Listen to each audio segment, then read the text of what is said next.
what's up? Those who are on YouTube, watching us later on, appreciate your presence with us on this rising. For those who will be coming on TikTok pretty soon, we're thankful and grateful. For those that are coming on, I think I see Vegan Life on there.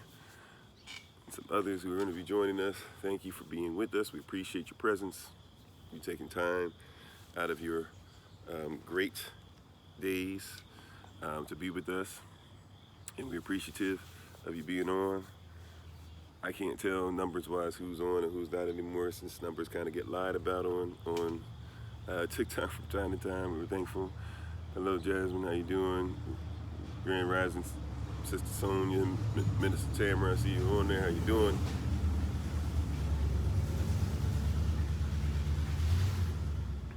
We're back at it again. We're going to go ahead and jump into this. May the words of my mouth and the meditation of my heart be acceptable in Yahweh's sight. He is our strength and our Redeemer, and it's in His name, which is His authority, that we pray, praise, proclaim, project, and protect this message. Amen.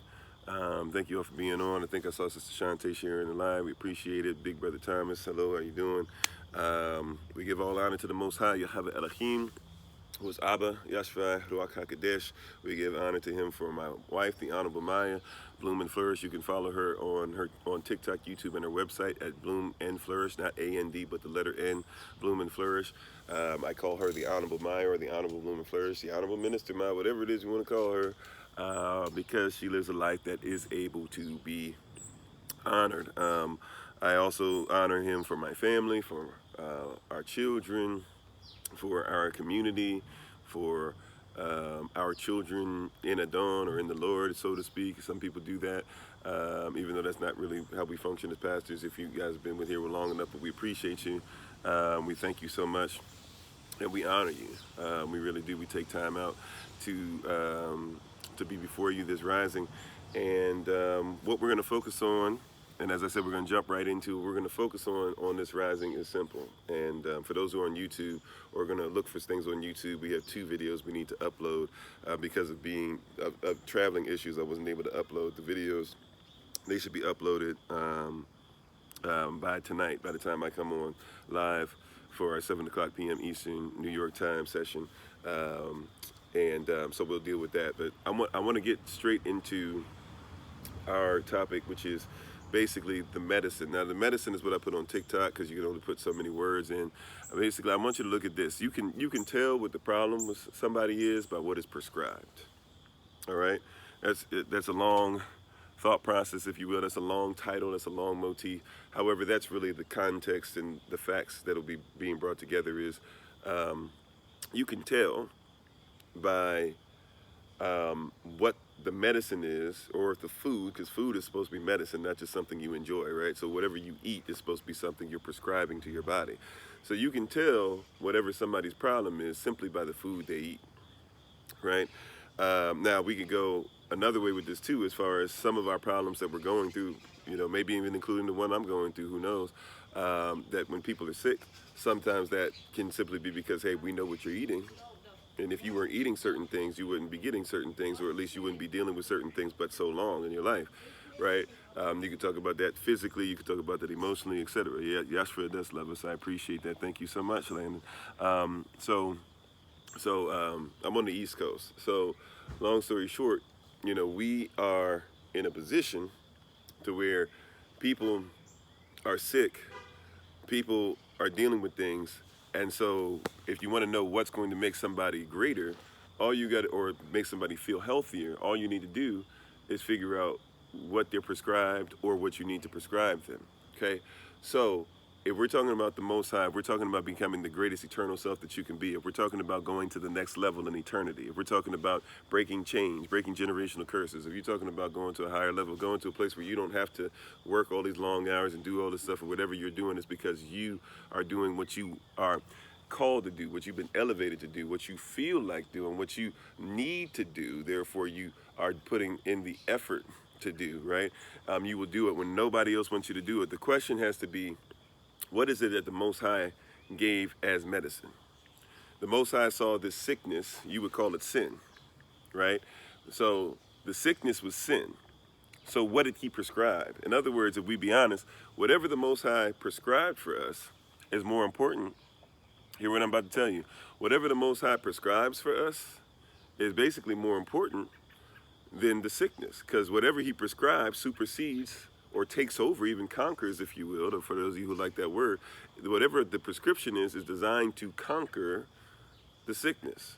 That's why if you've taken something, if you've been injected with something and yet you can still get the very thing you've been injected for, or you've been injected with something but now something new has come that's supposed to be a variant of it, and it actually gives you less protection from it than somebody who didn't get stuck with it, you got to start asking yourself, is what I'm using, right, is what I'm taking, is what I'm going through, is it something that actually is causing me to be healed? Is what I'm taking actually greater than the sickness?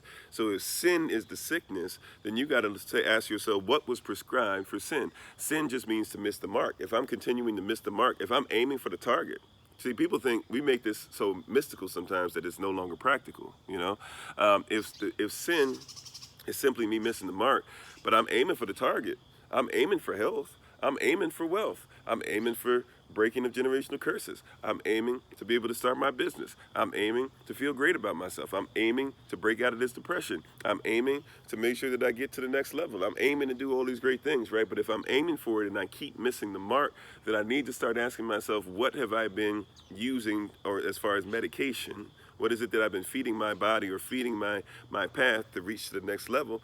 And then I got to ask, is there something greater than what I'm using? You see what I'm saying? And is there something that's greater than what I'm using? If I keep ending up in the same situation over and over and over again, even though I'm aiming to do great things, if I've been in 7, 8, 9 relationships in a row, and all 7, 8, 9 people that I've been with tell me I have the same issue over and over again, maybe I need to stop telling them why they're wrong about me and why nobody just can do me and love me. Maybe there's something that I do need to change, right? I'm just saying, right? These are things that we need to look at and think about. If we're going to grow and if we're going to reach what we're supposed to reach, if we're going to reach the heights that we're supposed to reach, then we have to start asking ourselves, what have we been feeding ourselves? What's causing us to still be at this dis-ease, right? We're still dealing with racism. That's dis-ease. And no matter what the government has medicated or prescribed, no matter what the communities have medicated or described, you are still dealing with the same exact situation. You're still dealing with the sickness of chauvinism. Chauvinism, no matter what people have prescribed, you are still dealing with the same exact thing. People are still dealing with the system of depression. No matter what people have described, you have still dealing with it. You're still dealing with the fact that people don't like masculine men. They call it toxic when you're masculine, and confuse masculinity, even what they're calling toxic. They confuse masculinity for something that men don't even do, right? You've been taught this stuff, but you're still dealing with dis-ease. We're still dealing with a community that said that their marriages were so great. Then all of a sudden, out of nowhere, here comes 2019, 2020, especially the fallout from 2019, and divorce rates shot up to 70-something% because people didn't even know that they didn't like the person they've been married to for 30, 40, 50 years, had children with and everything, right? Something you're eating or something you're medicating yourself with doesn't seem to be working. Is there something greater? You got to start asking yourself, what is the medicine? What is the thing that gets you to a place that puts you in something called perfect peace? Perfect peace means mature peace. What allows you to become mature? What happens when two people actually become one? Not just in a bedroom setting, not just she'll listen to me when I say, hey, turn over, babe, I want to do it in this position. But when you say, hey, babe, I'd like for you to be able to do this while I'm gone, and she'll listen to you. What happens when that happens? Not just in the bedroom setting where it's like, hey, babe, I like to be touched like this and licked like this and stuff, and so he'll do this in the bedroom with you, but he won't listen to you when you say, hey, I'd like for you to be able to make sure you take out the trash and do the lawn. Right? What happens, right? I'm sorry if we got a little too real there, but that's real talk, right? Real talk. Like, for whatever reason, we act like sexual activity doesn't exist, and we don't talk about this stuff. Real talk. Why is it that you can be respected more in a bedroom setting than you can be in actual life? Why is it that men feel heard in bedroom? Some men feel heard in the bedroom, but they don't feel heard when they say, you don't hear me in everyday life. Why is it that, and then women say, why is it that men always want to run to the bedroom? Well, hell, you'll listen to me in the bedroom. And I'm sorry to use that term, but we trying to dismiss some hell out of your life. So let's get this hell out. Well, shoot, I feel hell all day long. Nobody listened to me, including you. But then all of a sudden we put some nice music on and stuff, and now you listen to me. Of course I want to be in the bedroom. Of course, I want to experience the bedroom. If that's where you listen to me, hey, I feel one with you in there. I don't feel one with you through the day, though. Mm. Hey, I as a woman, I don't feel secure. You'll hold me in your arms though. You'll do this to me. You'll do this position. You'll make sure you hold me and this and that or whatever. Maybe you'll even love me enough to hold me. A lot of men don't, but maybe you'll even hold me after we finish making love. And maybe you'll even say I love you during making love because you don't say it through the day. And maybe you'll even, I don't know, listen to me for 15 minutes before you finally conk out and fall asleep. But maybe you'll give me that, right? But throughout the day, I don't feel like that. And so, hey, I don't feel like you hear me either. Why is it that we give more respect in those issues? We have this dis-ease, this frustration when it comes to things. I've come here to introduce to you a concept that might be familiar to some and maybe not familiar to others. It's called the kingdom. Radach Shemayim, the kingdom of heaven. People say all the time, oh, here he goes now. I don't like this. It's getting religious, this and that. Religion just means you repeat something over and over again as a legion. If you wake up every morning, you religiously wake up. If you drink coffee every morning, you religiously drink coffee. If you go for a run, you religiously go for a run rather. So I don't want you to get turned off because you're about to hear some things that you've been trained to turn off to because you tried everything else. And if you're still having the issue with everything else, maybe you need to go ahead and listen to this. Hey man, if you want to say J. Cole and I can be compared to each other because of looks or whatever, I think that brother is a handsome looking brother, so I appreciate that. If that's what you're trying to do to make somebody feel bad, you either do better or just do better and say hello. You can say hello too. Thanks for being on. So you said I believe in God, just that not God that's in a religion. Once again, so you've turned into religion to mean something that you can make religion whatever you want, but somebody taught you to do that. I don't fault you for that. Also too, I don't worship God. God is a Germanic deity. So that's not the deity I worship. Either way, though, I've come for the deity that I do worship, Elohim, whose real name is Yahweh, right? Elohim is the title. Yahweh is who he is. Elohim is actually who I worship. And Elohim, Yahweh Elohim, he came in the person of Yahshua HaMashiach, who people call Christ, or, use the J word, Jesus. He came to introduce kingdom. People always talk about his death, and once again, we make it so mystical, we don't make it practical. But he came to introduce something called kingdom. There's a kingdom psychology that's greater. If you want to know what the problem is, look in the Bible. What did the Most High say that he needs to prescribe, right? There's something that's missing that we have. He said, my people are perishing for what? He said, for a lack of knowledge.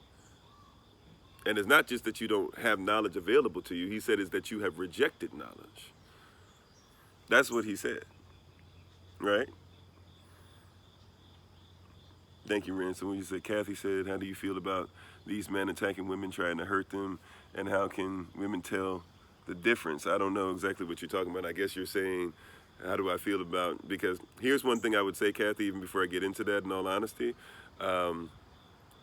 I oftentimes try to figure out who these men you're dealing with because I don't hang out with these men. I deal with men where we get together, we try to figure out how to be better husbands for our wives and even talk through some things as far as, man, I thought this was righteous, but apparently like she doesn't like this and that. That's more the men I hang out with. But I think that's a cultural thing or an environmental thing. A lot of women like to look for a man that just hits certain notes but is not going to make sure he's a husband. In our culture, you're supposed to be a husband before you get married. You're supposed to be a wife before you get married. Hence the words, he who finds a wife findeth a good thing and obtaineth favor from Adon. And even before that, you read the verse before that, right? And it'll say right before that in Proverbs 18:21, death and life is in the power of the tongue, and those that love it will eat the fruit thereof. So husbands and wives should already be using certain language and certain things to tell, and a lot of people don't know those languages. Now, if you're talking about men who reach out to hurt women just in general, I would look for certain signs to tell. Maya Angelou, one of our greatest ancestors in my estimation, said something very simple, but something's very profound. When somebody tells you who they are, believe them the first time. I've been in relationships before where I've been with women who were very abusive, and the women were very abusive in many different ways, physically, emotionally. And I've been in a relationship like that before, and you know what? That they gave tales from the beginning. Women that cheated and gave tales from the beginning. Like, met them, went over somebody else's house, that person was with somebody else, their husband was stationed in the Navy somewhere else, come to find out that wasn't her husband, and then the person that I was with The relationship just turned and was like, well, you got to understand her husband's gone, this and that, or whatever. That's not an excuse to cheat, right? So people have tales of who they are. That's a much deeper thing. But what I would prescribe is the kingdom. If you know what a husband is, and a husband's supposed to make sure that he's already qualified as a man, a husband, a father. He has an inheritance. He's working on his own land. He has a vision. And when he meets you, he wants your vision to be encapsulated in his. And he's not worried about dating you. He's worried about marrying you, right? A lot of women aren't looking for that. You haven't been taught to look for that. A man is supposed to make sure he takes the place in a lot of ways of your father. But that's why even people who do the whole walking down the aisle thing when they get married, when you walk down the aisle, that's where she walks down by herself usually, or with her father, depending. But she'll meet her father somewhere down the road. Her father then brings, or a father figure, right, brings the woman to the husband, then gives, right, it says, who gives, who is it that gives this woman away to be wed? The father is saying, I'm taking my position, everything I was supposed to be as a father, everything I was supposed to be as a teacher, an instructor, a lover, a protector. She could cry on my shoulder, she could sit on my lap, all these things. I'm taking this and I'm putting it in your hands. Son, here you go. And I'm doing this in front of all these witnesses so that everybody knows what takes place, so that this is now your responsibility to love her and honor her and cherish her in the same way I did, matter of fact, higher, because I couldn't become one with her. You will, right? That's what's supposed to take place. How many people are thinking about that when they meet somebody? Somebody says, I'm interested in you, and you just go, oh, okay, interested, cool, maybe we can go out for coffee. You're not thinking, can this person fulfill certain things? I would say that takes away a lot of things. Now, are there brothers who still might play and be manipulative and stuff like that? Sure. Once again, though, I would say kingdom mentality will help you with a lot of that. Ask the guy before you go in a relationship. You know what I'm saying? Ask the guy before you go in a relationship. What are you about? Before my wife and I ever went out on any type of thing that could be considered a date, we talked on the phone and spoke for a while. And I told her, this is where I'm headed, and I'm supposed to be pastoring, and I don't even 100% know what that means, because I don't think people know what that means that are over me. And I'm supposed to do stuff for the community. I'm supposed to reach out. I'm supposed to do this and that. I already have these responsibilities in my life. These are mistakes that I've made. These are things that I carry. These are things that I carry with me that came before you, and you're going to have to be able to handle this. And then I said to her, after she heard those things, what are some things that you do? And she told me fears, and she told me certain things that she needed, and she told me how she needed to feel secure. That was before we did anything, right? That was before we went anywhere. That had to be taken care of, and even though I wasn't fully understanding what a husband was, that's definitely something that a husband's supposed to do. I was supposed to submit a resume before her, and she can take the resume or not. She can say, I'll have a second interview or not. She can say, okay, you're hired or not. That's a different walk. That's a different mentality, right? And wives are supposed to be wives ahead of time. I don't know why husbands are out here. You know why most men end up marrying? Hey, I've been with this girl. I guess it feel good in the bedroom. I guess she'll do. Like, we've been going out for 5 years. It ain't gonna get no better than this. Let me go ahead and marry. Like, a lot of guys are that wild in marriage, not thinking, is she your wife? Before we get into this, let me check your, before I give you my resume, let me check your branding and your business. Let me see, is she more than just, thick hips, Coke bottle frame, she thick, blah, blah, blah, this and that. Like, what does she bring to the table, right? You see what I'm saying? Like, those are things that you should be thinking beforehand, because this is my wife. Whatever she does, she gonna represent me. Do I think she can do that well? This is my wife. You know what I'm saying? Like, so this is my wife. Like, am I, first of all, am I where I need to be, so that if she decides to use this word that people think is a cuss word, submit to me, which basically means that she'll, as long as I'm doing righteous things, she'll follow the vision and help me to obtain something that's great for our vision together. Will she? Am I even in a position to where she can handle, like, I can handle that vision, let alone handle somebody else within the vision, let alone handle our children and our community that's going to be attached to that. People aren't thinking about that. Once again, it comes to kingdom. The Most High said, what is it that I need to prescribe? These people are lacking something. They're in sin. They're missing the mark. They're trying to do well, but they're not quite hitting the target. What is it that I prescribe? Knowledge. And the word knowledge is different than what a lot of people might think, right? Knowledge, this kingdom knowledge, it's called intimacy. Knowledge actually means intimacy, to know, K-N-O-W, to know, not just in biblical writings, right? Because some people say, oh, that's just the Bible, that's just the white man's word. Fine, go look up in ancient times. If somebody said you knew somebody, you didn't just say, yo, man, I know so-and-so. You better be intimate with so-and-so.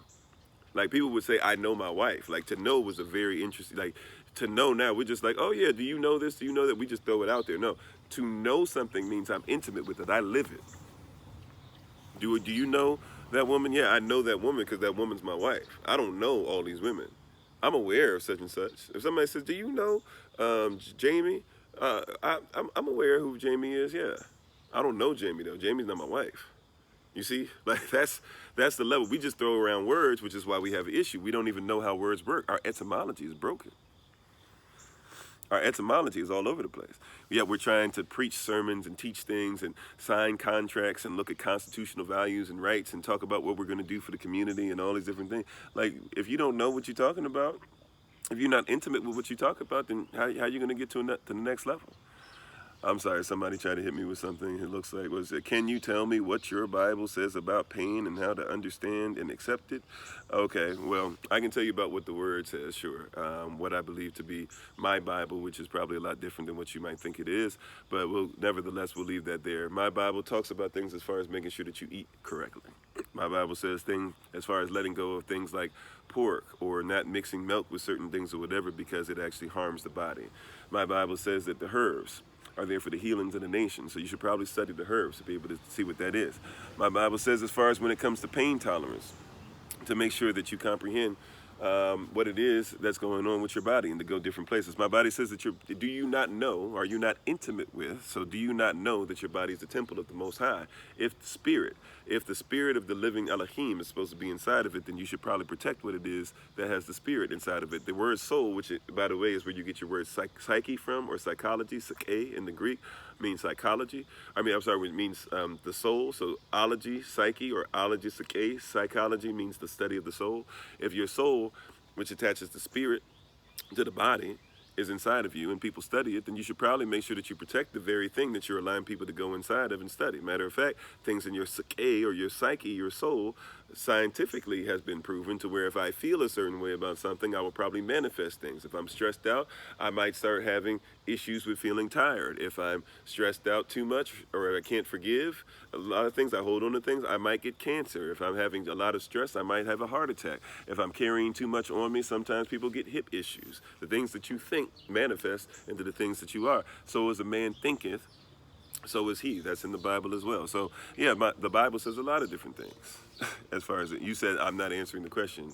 You told me to answer about what does my Bible say about pain and stuff like that, okay, and how to deal with it. So you're telling me that I didn't answer the question. What would you like? My hair is falling. Thank you very much. I appreciate that comment. I guess that means hello. So how is it that you would like me to answer your question, since you need me to line up with your particular thing and I can't answer how I would like to answer it? Is there any way that would be okay? I don't know if you're going to get the opportunity to do so. But regardless, this doesn't have to be your standard. This doesn't have to be your standard. You don't have to agree. I'm not here to make sure that you agree. I'm telling you this is our standard. Period. Yeah, I let my hair grow, and I don't have dreads. I don't dread my hair. So thank you very much, though.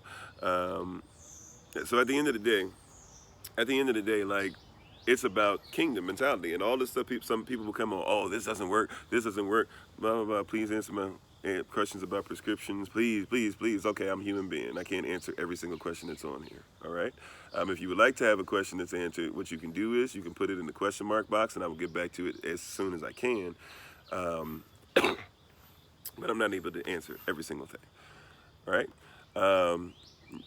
Joy York says, don't you think folks need to not only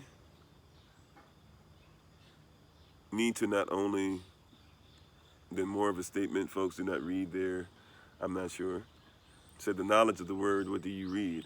I read the Bible. I also make sure that the culture it goes with is that of the people who were in the Bible, my people, even of the Bible. And I try to make sure that we are going through as much Paleo-Hebrew aspects as well, which actually tells us what stuff is. You said, how do you unblock intuition? I don't know if intuition needs to be unblocked. Or I'm sorry, how do you unblock it, rather? I'm sorry, I was thinking you said blocked, excuse me. Unblock intuition. I mean, your intuition is who you are. Discover who you are, and you won't have intuition issues. A lot of your power rests in who you are.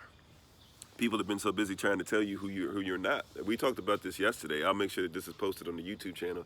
We talked about this yesterday from the hotel that a lot of people are speaking on intuition, or I'm sorry, speaking on a lot of different things, but don't know who they are.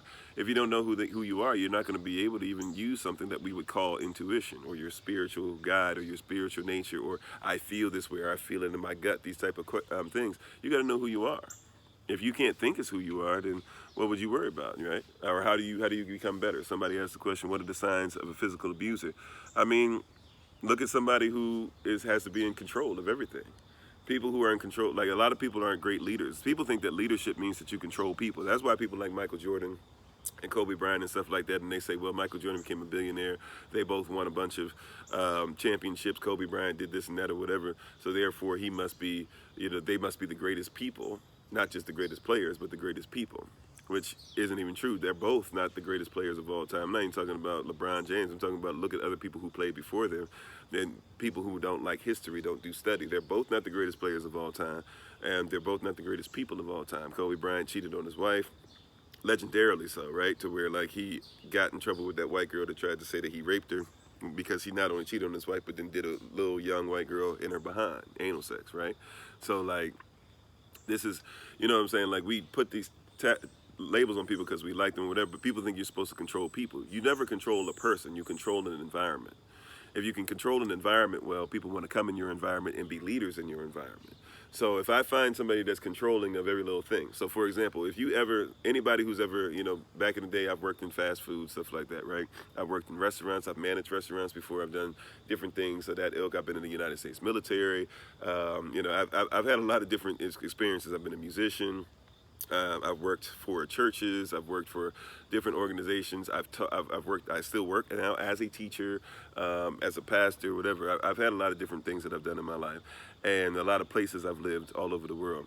And when you have you ever been in a situation when you've been at your job, and somebody comes in, and because you're a fast food, they feel like they can control you, right? So they'll tell you, you got to do this, you got to do. I was at Chick-fil-A 4 months ago.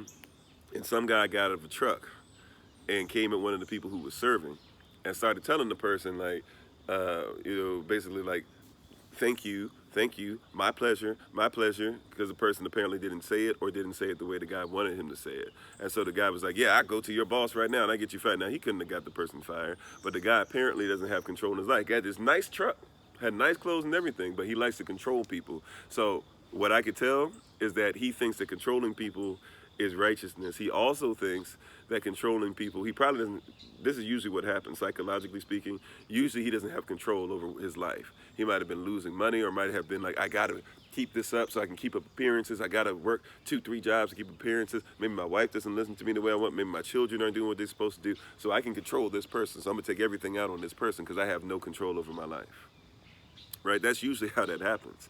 Right? If you have a boss that's controlling to you, normally, I promise you, normally that boss has no control over anything except that job. So they're in an environment for 8-9 hours where they can just let off on everybody else, and so they're controlling. But bosses whose family life is good and who travel and who got their home situation taken care of and have more than enough money, those are the ones that are usually chill. They're not worried about this stuff because I got control over my own stuff, so why would I control you? So if you want to know if somebody's probably going to be abusive, you're probably going to find that somebody who's abusive is somebody who's a controller already before they even met you. Am I a vegan? No, I'm not a vegan. I tried veganism before. I do eat very well, though. I do eat certain things that people would say you're not supposed to eat, but just simply because they have all the natural amino acids and stuff in there and proteins and stuff you're supposed to have. Now, a lot of people, if you go vegan, you need to make sure you're getting those. In all honesty too, if I be honest, time-wise, I don't necessarily have the time to make sure that all the stuff's being grown, because a lot of stuff you buy in the stores, they don't grow stuff properly anymore, so you don't get all the stuff you're supposed to do. You said more of a statement, more people, folks need to read I guess you're saying read their Bible. Okay. So these are things, but once again, it comes from a perspective and it comes from a different culture. It comes from a different cultural experience. A lot of people don't think of the Bible as a cultural experience, a cultural law. They think the Bible is just whatever you want it to be. And that's why people do that with Buddhism. That's why people will say, look up SGI USA, SGI, Soka Gakkai, which really comes from Soka Gakkai SGI, a Japanese reinvention of Buddhism, saying that a specific, and I forget his name right now, but a specific man, he's supposed to be Buddha, come back reincarnated. Problem with that is that you're making stuff up, because Buddha himself said that he was going to leave, go back to a realm, and never be reincarnated again. Problem with people making Buddha God, they don't, but there's other people that make Buddha God, like a lot of Chinese religions and stuff will make Buddha God. Problem with that is that Buddha on his deathbed said that I didn't come to teach you about God. He said, I taught you how to be a great human being on the earth. He said, the journey about gods and what we call God, the journey about gods and other things, he said, that's for you to take on your own. So why is it that I, who's not even a Buddhist, I've gone and studied Buddhism at a time in my life, keeping it real, but why is it that I am not even a Buddhist, and I am somebody who just simply from time to time might go into a temple, not to worship, but go to talk to people who are Buddhists and be respectful to them and talk about things from the kingdom perspective? Why is it that I, who am not a Buddhist, would know those things, but a lot of Buddhists don't know that? Why am I that's not a Buddhist knows that the reason he's called the enlightened one is because he comes from an African tribe known the enlightened people, the African tribe that still lives over there in India to this day, right? Like, it doesn't make sense that I, who am not a Buddhist, would know those things, but somebody who is a Buddhist doesn't. So people do this with many, here comes this word again that we misuse, religions. Many people in many different religions don't even stay faithful to what it is that they say they believe, or don't even know, haven't studied it, don't even study their sutras, or their, study your sutra. See what's going on. If you study the Lotus Sutra, the first chapter, the Lotus Sutra tells you that Buddha is more powerful than any god that exists. How can he not be a god?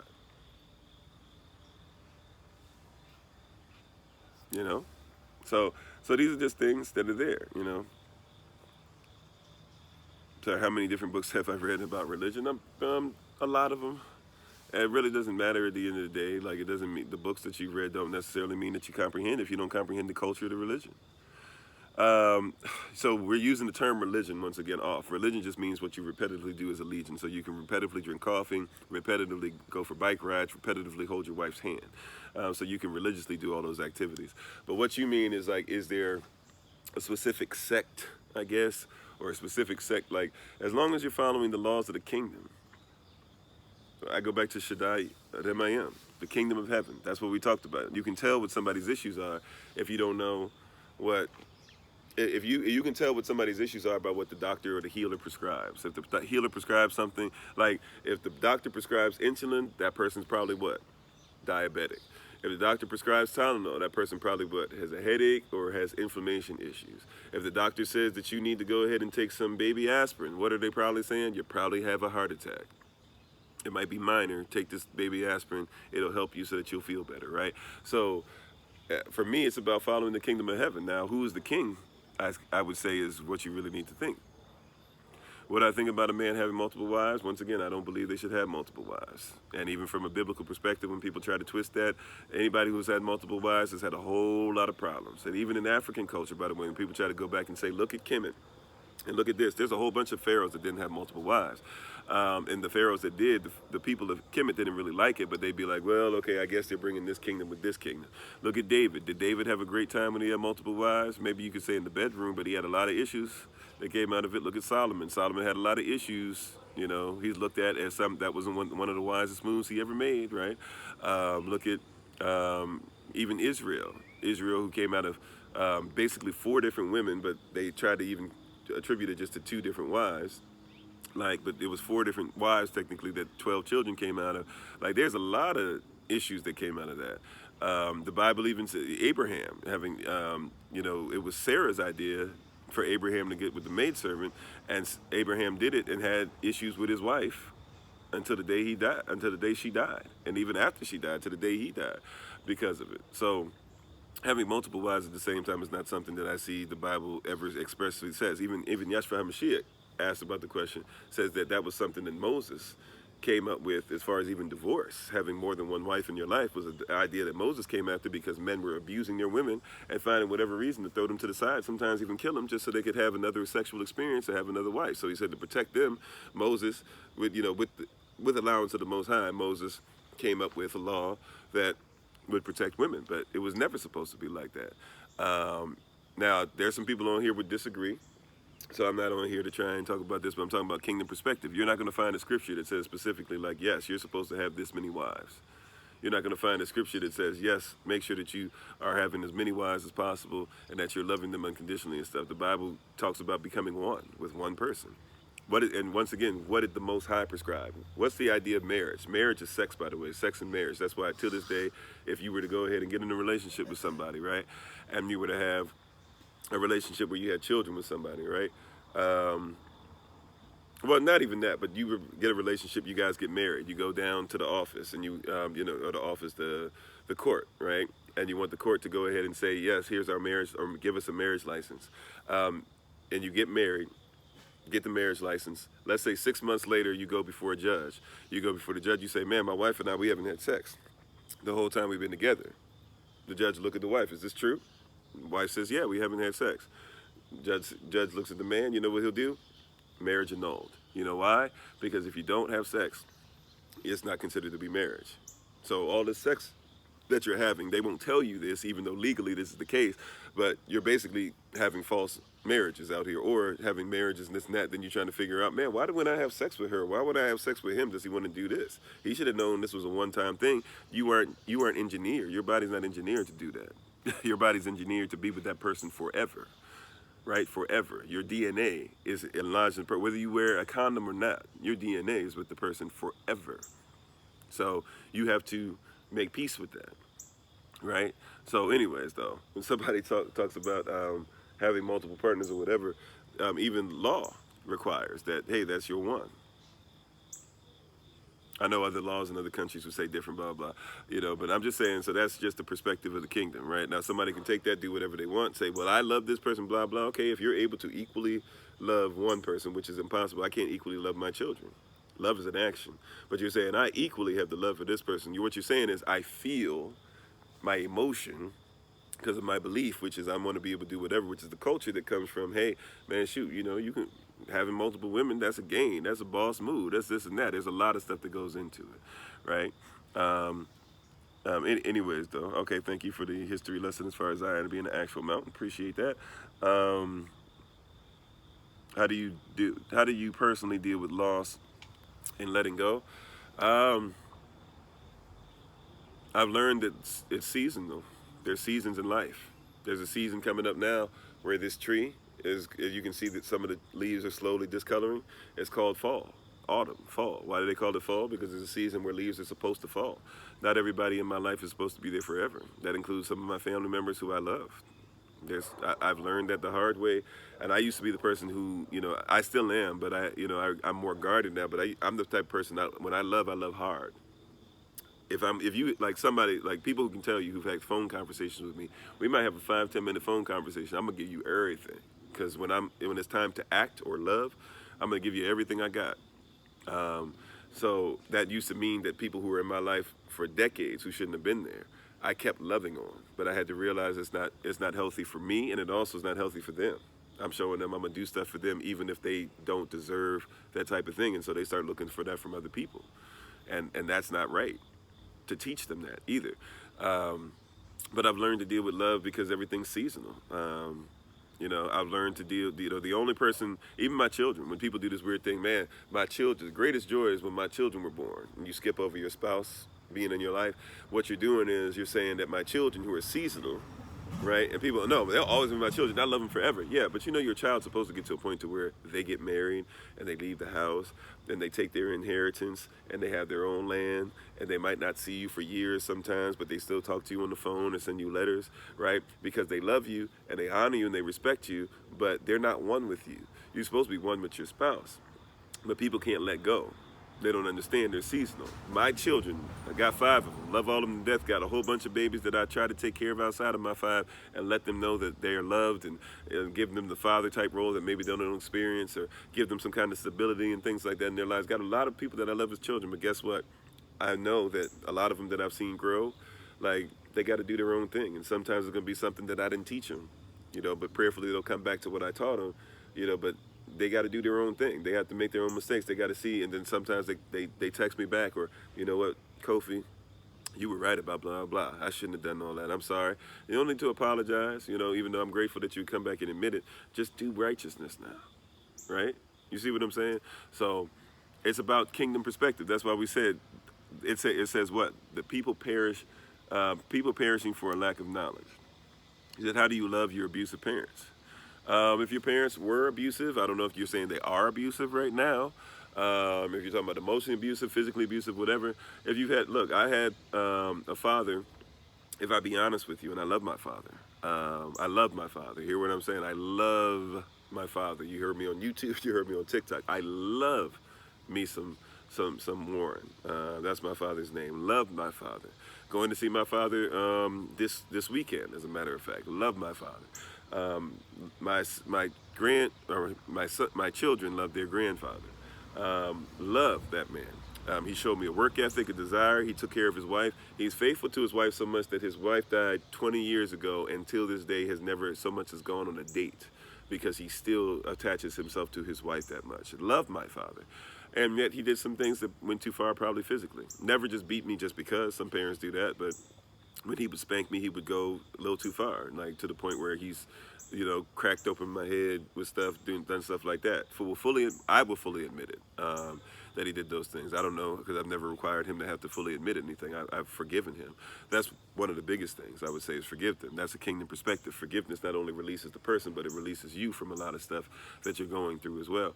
What I would say, though, is that forgiving them, letting them go, and also teaching them.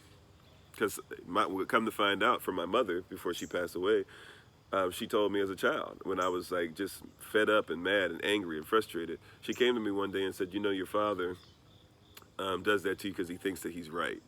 And I didn't understand, but then she began to explain. She said his father used to, because his father is a former Army veteran, right? And he had PTSD. So she was like his father. And then I talked to some of my father's brothers, my uncles and stuff, and they told me when they sat down to eat, they had to have crackling bread. They would have to crack it at the same time, and it couldn't be a ripple. They had to crack it with one, and if there was like a ripple where they didn't crack it together, somebody was gonna get beat. Like, that's the environment. Like switches and stuff that I barely experienced in my life, like that was a normal experience just because it was a Tuesday. It happened to be Thursday. There was no reason for it. They was just going to whip him because that's what you did. Even the term whip and not spank comes from a PTSS thing that we're carrying from slavery, right? So when my mom began to break things down, I realized my father actually thought he was doing right because he was doing better to me, even though he was still going too far a few times, but he did better to me than his father did to him. So when I realized that, I had to start teaching my father. So after my mom's death, my father and I really didn't get along as children, or, as long as he was working 2.5 jobs, he was doing what he needed to do, but we didn't really have a great relationship, right? I started calling him, even from places like Hawaii and other places I'd be in the world, and I would say, I love you. He wouldn't say it back, but eventually he started on his own saying, I love you, son. Started saying, when are you going to come visit? Started saying, how are my grandchildren doing? Started asking questions about my wife.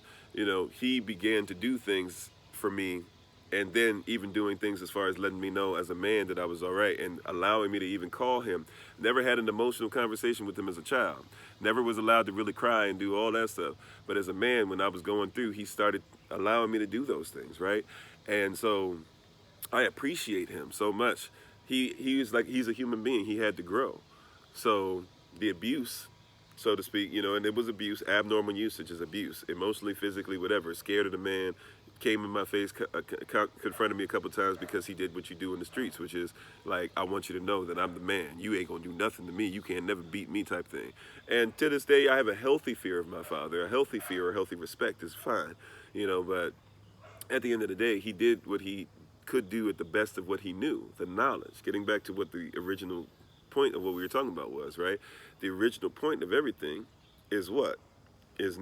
My people are perishing for a lack of knowledge, of intimacy with what the kingdom decrees. What the king decrees and what we do as people in this kingdom, as sovereigns in the kingdom, should be experiencing in our own lives, right? So you said once you grab your dad, kiss him on the lip. Straight is the only time he ever kissed you. I mean, it might be, but I'm just saying, sometimes like when we come from a generation of men where that's what you're supposed to do. There's a lot of hard men now, like men who think that they hard and they raising their boys, man, whatever, boy, like and mushing them when their boys want to hug or this and that or whatever, and their boys are growing up thinking that it's sissy stuff to be able to kiss and all that stuff, or say I love you to another man, even though they'll say everything else, but they'll do bros before hoes and stuff like that. Like it's weird stuff that's going on, but it's because they lack knowledge, especially kingdom knowledge. Because kings are supposed to love one another, right? So we got to teach each other. We got to show each other kingdom. Once again, if somebody's sick, all I got to do is see what you're being prescribed to find out what your sickness is, right? And if the Most High says knowledge is what I need you to have, then that's probably what's making you sick. The sickness is sin, but what would heal your sin is knowledge. Sin just means to miss the mark. You're aiming for the target, but you're missing the mark. And I'm grateful you're aiming for the target. I give respect for a lot of fathers out here who are aiming for the target but just aren't hitting. At least they aiming. A lot of ladies be mad. Well, he not doing it. Is he aiming for the target, baby girl? Well, yeah, I mean, he honors me. He said, but it's just not enough. Okay, but is he aiming for the target? Because if he's aiming for the target, we ain't got that much work to do. Right? When you got a man that ain't aiming for the target, you got to ask yourself why you got with a man that wasn't aiming for the target. If he was only aiming for your vagina but wasn't aiming for the target, you got to take some responsibility, right? But if he's aiming for the target, baby girl, if he's aiming for your heart, if he's aiming to make sure that your vision is taken care of, if he's aiming to pray for you, if he's aiming to love you, if he's aiming to sacrifice. A lot of people, well, he ain't this, he ain't this, she ain't this, she ain't this. Are they aiming for the target? Are they trying to love you? Yes, everybody can be better, but are they trying to love you? If they're trying to love you, at least respect and honor that, because there's a lot of people out there that won't give you that, right? But you got to think different even with that, because so is a man or a woman thinketh, so you shall become. So you are, right? That being said, though, it is time for me to take my leave. I appreciate the king and queen in each and every one of you, even if you're not living inside the kingdom or queendom yet. I appreciate the potential king and queen in each and every one of you. You can get in contact with us at the information that's above my head, or if you're on YouTube, it'll be in the description box. We also have the old number, the 202-599-7312 number, if you'd like to be able to get with that. To find out more information on different things we're doing, whether they're classes. By the way, the classes start next week. Get your spot now. We're looking for $90 donation minimum per each class. So if you do a marriage, that's going to be Mondays. Tuesdays is going to be Monarchy. Wednesdays is going to be Sovereignty. Thursdays, Natural Medicine 1. Fridays is going to be Fibroid Cysts. Saturday is going to be Hebrew Characters. And then soon we're also going to start our Bible studies early in the morning, even earlier than these rising sessions. So if you want to join us for that, both of the classes and the Bible study sessions. The Bible study sessions don't cost you anything. If you want to give an offering or a donation for that, we appreciate it, but you don't have to obviously give a donation for that one. They're both coming up soon. Our Brothers in Black is coming up soon, October 30th, 8 o'clock p.m. Eastern in New York time, so be ready for that. And October 31st, the last Sunday of this month, we'll be doing a special session where my wife and I will be talking about Halloween. If you want to bring your children on for that one, that'll be at 7 o'clock p.m. Eastern New York time, October 31st. And those who want to be part of Yah's Land Project 83, where we're asking for families to give $83.34 a month so that October 1st next year we'll be able to go and buy land. Excuse me, sorry. You can join us for that very soon. So I thank you. We appreciate the king and queen in each and every one of you. We appreciate your hustle. We appreciate your attentiveness. Thank you for your likes. Thank you for your gifts. Thank you for sharing. That helps us with the algorithm. Check out hashtag Find Kofi, hashtag FINDKOFI, the YouTube channel, and you can look for us on any social media platform by putting in hashtag Find Kofi, or just Google it. We're starting all over again with our YouTube channel, so it's not as popular as what it once was, but still, we're thankful and grateful for each and every one of you. Follow my wife, Bloom and Flourish, not A&D, but the letter N, Bloom and Flourish. Follow her on TikTok, YouTube, and her website. And we're thankful and grateful for everything that you guys are doing. I'm going to take my leave. As always, this has been Pastor Kofi, a.k.a. the Shadow Band One, Pastor Servant of Christ, where we are always changing lives one mind at a time by being a voice of the voiceless and speaking the unspoken. Reach out to us at the number that's above my head, 410-714-5078.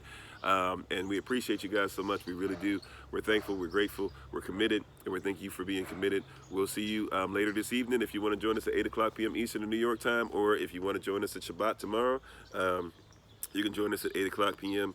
I'm sorry, 8 o'clock a.m. Eastern in New York time tomorrow.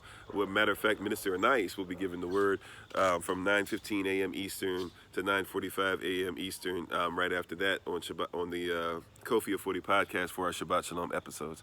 So thank you. We're grateful. We appreciate you. We look forward to seeing you very soon. Until then, remember that you are loved, you are necessary, you are majestic, you are fearfully and wonderfully made, and you, which is all of us working together, we shall be the reason this world changes for the better, bare minimum. We'll be the reason why people who are in this system no longer have to be of it. Shalom, fam. Peace.